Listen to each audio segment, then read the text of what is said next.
Variety കഴിച്ചോണ്ട് മുട്ട ബിരിയാണി ഒരു variety ഐറ്റമല്ലേ, കാരണം എവിടെ ഇല്ലാത്ത. ഉമ്മാടിയിലൊരു കടയില്ലായിരുന്നോ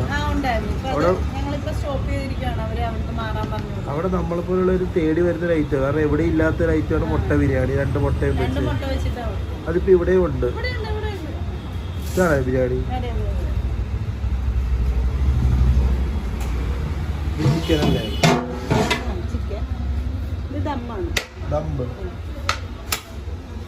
ഇതിനകത്ത് ആവശ്യമുള്ളവർക്ക് മുട്ട വെച്ച് ഇതാക്കി കൊടുക്കും. മുട്ട ബിരിയാണിയും ബീഫുമായിട്ട് കട്ട് ചെയ്ത് കൊടുക്കും. മെയിനായിട്ട് ചെയ്യുന്നത് ചിക്കന് അടുത്തോണ്ട്. പിന്നെ രാത്രി ഇവിടെ തന്നെ തട്ടുകടയുണ്ടല്ലോ. അതാണ് ഈ രാവിലെ ഇത്ര താമസിക്കുന്നത്, 12 മണിയാകുമ്പോൾ. അല്ലെങ്കിൽ രാവിലെ തന്നെ. ഇപ്പൊ ഇത്ര നാളായിട്ട് ഈ പരിപാടി നമുക്ക് ബിരിയാണി ഇടത് 20 വർഷം. അപ്പൊ ആദ്യം വന്ന് 1 കിലോ ബിരിയാണിയിലൊക്കെ തുടങ്ങി, അതിൽ തുടങ്ങിയിട്ടാണ് ഇവിടെ വരെ എത്തിയത്. ഒരുപാട് കഷ്ടപ്പെട്ടിട്ടുണ്ട്. 1 കിലോ ബിരിയാണി ഞങ്ങൾ 10 പീസിട്ട് ഞാൻ തുടങ്ങിയത്. എന്തെന്ന് പറഞ്ഞാലും ഒരുപാട് കഷ്ടപ്പാട്. കാരണം ഇപ്പം തുറന്നതേ ഉള്ളൂ. ഫസ്റ്റ് ഞാൻ ഇവിടെ വന്ന് ഇരുന്നത്.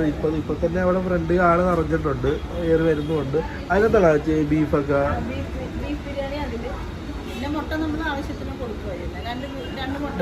മുട്ടയൊക്കെ അവിടെ 8 കിലോ കൊടുക്കുമായിരിക്കും എനിക്ക് ആവശ്യത്തിന്. കൊടുക്കും ആവശ്യമായിരുന്നു.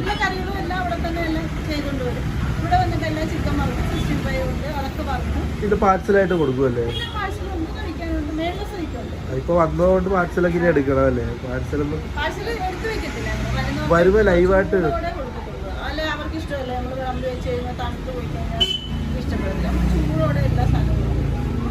അവിടെ മുട്ടയാണ് തിളക്കിയതാണോ? ഇതിന്റെ മേളിൽ അതെ സ്റ്റെപ്പ് വഴി കയറിയ സീറ്റ് ഉണ്ട്.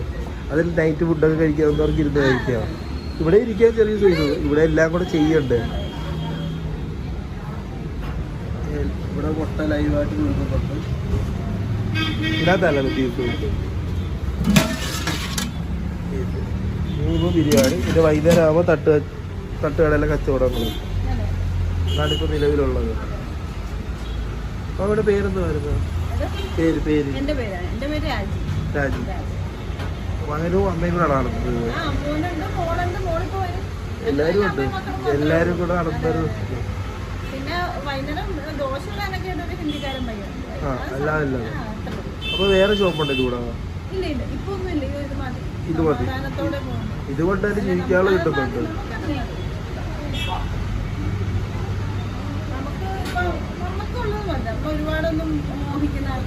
അല്ല പണ്ടത്തെ അവസ്ഥയിൽ ഇപ്പൊ ജീവിക്കാനുള്ള കിട്ടിയില്ലേ? 1 കിലോ തുടങ്ങിയിട്ട് ഇപ്പൊ അതിൽ കൂടുതലായില്ലേ?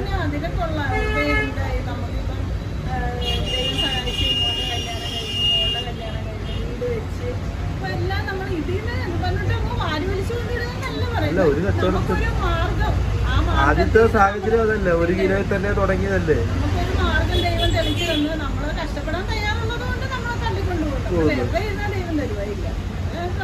അപ്പൊ ഇതിന്റെ കിച്ചണൊക്കെ വീട്ടിൽ തന്നെ ആയിരിക്കും അല്ലേ? എല്ലാം ഉച്ചക്കത്തെ എല്ലാം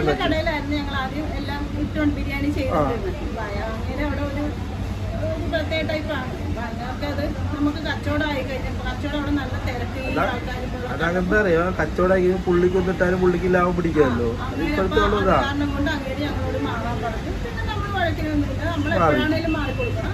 പക്ഷെ അവിടെ തോറ്റില്ല. ഇവിടെ വന്ന് പിന്നെയും വിജയിച്ചേ ഉള്ളൂ. ഇപ്പൊ ഞാൻ ലൈവായിട്ട് കണ്ടോണ്ടിരിക്കുവോ? ആണോ? അതാണ് പുതിയ കട എടുത്തിട്ടുണ്ടെന്ന് പറഞ്ഞ. അത് ഈ കടയായിരുന്നു.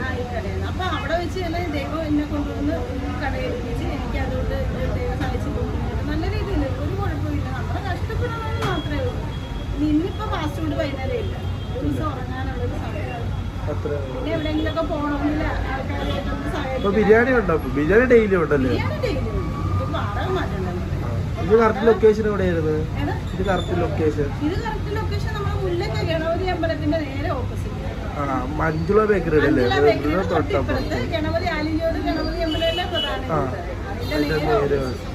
ആ റൂട്ടിൽ പോകുന്നവരൊക്കെ മസ്റ്റായിട്ട് കയറി കഴിക്കേണ്ടതാണ് അമ്മയുടെ ബിരിയാണി. നല്ല അഭിപ്രായമാണ്. നല്ല 3 സൈസ്. ഞാൻ അതിനകത്ത് മെയിനായിട്ട് പറയുന്ന കാര്യം എന്ന് വെച്ചാൽ മുട്ട ബിരിയാണി ഒരു വെറൈറ്റി ആയിട്ട് എനിക്ക് തോന്നുന്നത്. 2 മുട്ടയും ഇതുമായിട്ട് ഞാൻ കഴിച്ചിട്ടുള്ളതാണ് അവിടുത്തെ കടയിൽ.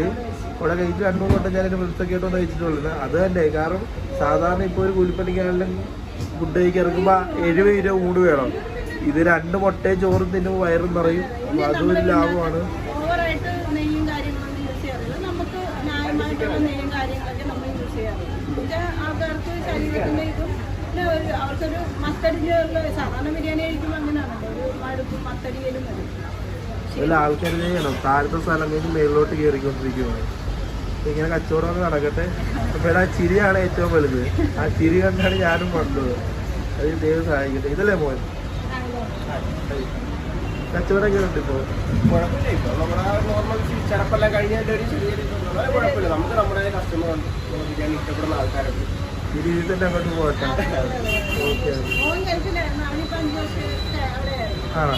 വന്നു കഴിഞ്ഞപ്പോൾ ഇപ്പം എനിക്ക് സഹായമായി, എനിക്ക് സന്തോഷം. അവൻ കൂടി ഉള്ളപ്പോൾ എനിക്ക് ഇട്ടറിഞ്ഞിട്ട് ഓടാലോ. വീട്ടിൽ നമുക്ക് പ്രിപ്പയർ ചെയ്യാം. അല്ല ഇപ്പോൾ മൊത്തത്തിൽ എനിക്ക് ഇത് തന്നെ ഒരു ഫീൽഡ്. അതെ അതെ, ഞങ്ങളുടെ ഇപ്പോൾ ഇത് തന്നെ, ഞങ്ങൾ രണ്ടുപേരും കൂടി മുന്നോട്ട് കൊണ്ടുപോകും. പിന്നെ മോളുണ്ട്, അവളുണ്ട്, അവൾ നല്ല സഹായം. എന്തെങ്കിലും വയ്യാതെ അവള് അവള് ചെയ്തു. അവളെ ബിരിയാണി നമ്മൾ അല്ല ഇതൊക്കെ വെച്ച് കൊടുക്കുക, നിങ്ങൾ കച്ചവടം മാത്രമേ ഉള്ളൂ? അവിടെ കഴിഞ്ഞ ദിവസം 10-25 2 പീസ് വെച്ച് 130 രൂപ ബിരിയാണി അല്ല ഈ കാറ്ററിംഗ് പോലെ വീട്ടിൽ വെച്ച് അതും കൊടുക്കും? ഈ മേളിൽ കൊടുക്കുന്ന നമ്പർ തന്നെയല്ലേ നിങ്ങളുടെ ഈ ഓർഡറിന്റെ കാര്യങ്ങളൊക്കെ വിളിച്ച് നിങ്ങൾ ചെയ്ത് കൊടുക്കൂ? നമ്പർ നമ്മളിപ്പോൾ ആൾക്കാർക്ക് ആ ഒരു അവരുടെ എന്താണോ അവരിലുള്ള പൈസ അത് വെച്ചിട്ട് നമ്മളത് കറക്റ്റ് ചെയ്ത് അതിന്റെ മെയിൻ ഉദാഹരണം ഞാൻ നേരത്തെ പറഞ്ഞത് മുട്ട ബിരിയാണി. ഒരു ഊണിന്റെ കാശിന് ഇവിടെ വന്ന് വയറിറച്ച് കഴിച്ചിട്ട് പോവാം. അതാണ് മെയിൻ കാര്യം. സമയത്ത് ഒരു ഊണിന്റെ കൂലിപ്പണിക്കാരാണ് ഉച്ചക്ക് ഉണ്ടാറങ്ങണ്ടേ. ഏറ്റവും കൂടുതൽ ഉച്ചക്ക് ഊണാനൊക്കെ ഇറങ്ങുന്ന കൂലിപ്പണിക്കാർ. അത് എടുത്ത് ഞാൻ അങ്ങനെ പറഞ്ഞത് അല്ല, അവരെ കുറച്ചൊന്നും അല്ല. അവരായിരിക്കും ഏറ്റവും കൂടുതൽ ഉച്ചക്ക് ഊണൊക്കെ മേടിക്കാൻ പറ്റുന്നത്. കിട്ടും. അപ്പൊ ഈ 60 രൂപ സംബന്ധിച്ചൊരു മുട്ട കഴിച്ച് വയറും നിറയും. അങ്ങനത്തെ ഒരു ഇതല്ലേ. ഞാൻ ഉച്ചയ്ക്ക് അപ്പോൾ ഉടുപ്പി ഹോട്ടലിൽ ആ പയ്യൻ്റെ അമ്മ മരിച്ചുകൊണ്ട് അവിടുത്തെ സ്റ്റാഫാണ്. അപ്പോൾ പുള്ളിക്കാരൻ പറഞ്ഞു, മോളെ എനിക്ക് വിശന്ന് ഞാനിവിടെ വന്ന് ഉച്ചയ്ക്ക് വന്ന് ബിരിയാണി കഴിച്ചു, എനിക്ക് തൃപ്തിയായി കേട്ടോ. അത് പണിക്കാരല്ല, അവിടുത്തെ സ്റ്റാഫ്. ഇതൊക്കെ കേൾക്കുന്നത് തന്നെയാണ് ഏറ്റവും വലുത്. എനിക്കൊന്ന് ഭയങ്കര സന്തോഷം. ഞാൻ പറഞ്ഞ ആ പറച്ചില്ല നമുക്ക് ചെയ്തു കൊടുക്കാൻ പറ്റിയ അവരുടെ സന്തോഷം, ഫുഡ് കഴിച്ചിട്ട് സന്തോഷം എന്ന് പറയുന്നത് ലോകത്തിലെ ഏറ്റവും വലിയൊരു സന്തോഷമാണ്. വേറെ ഒന്നും നമുക്ക് ഇത്രയും തൃപ്തി കിട്ടത്തില്ല ഇല്ലേ? എന്നും കിട്ടും, പക്ഷെ ഫുഡ് എന്ന് പറയുന്നത് നല്ല വൃത്തിക്കും മെനക്കാതൊക്കെ കിട്ടുന്ന ഒരു മനസ്സിൽ. അമ്മ ഈ പറയുന്നതൊക്കെ ഇല്ലേ, ഇത് ഞാൻ നേരെ കാണുന്ന ആ വീഡിയോ കാണിച്ചു തരാൻ പോലെ ആ ഗണപതി കേൾക്കുന്നുണ്ട്. അതിന്റെ നേരെ അമ്മ ഈ കച്ചവടം ചെയ്യുന്നത്. അതാണ് ഏറ്റവും വലുത്. നേർക്ക് നേരെ ഞാൻ പറഞ്ഞ നിങ്ങളെ നേരെ തന്നെയല്ലേ ഗണപതി ഇരിക്കുന്ന. അതുകൊണ്ട് കടാശം മാത്രമേ ഉള്ളൂ ഇങ്ങനെ എത്തിച്ചത്. ഇനി അങ്ങോട്ട് കൊണ്ടുപോകുന്നത് നമുക്കൊന്നും അറിയത്തില്ല. ഇപ്പൊ ഇച്ചിരി 1 മണിക്കൂർ കഴിഞ്ഞ് എന്താന്ന് പോലും അറിയത്തില്ല. നമ്മളതിനനുസരിച്ച് പോകുന്നു. ഭഗവാന് മുന്നിലെത്തി പോകും. കച്ചവടം തന്നെ നല്ലപോലെ നടക്കട്ടെ.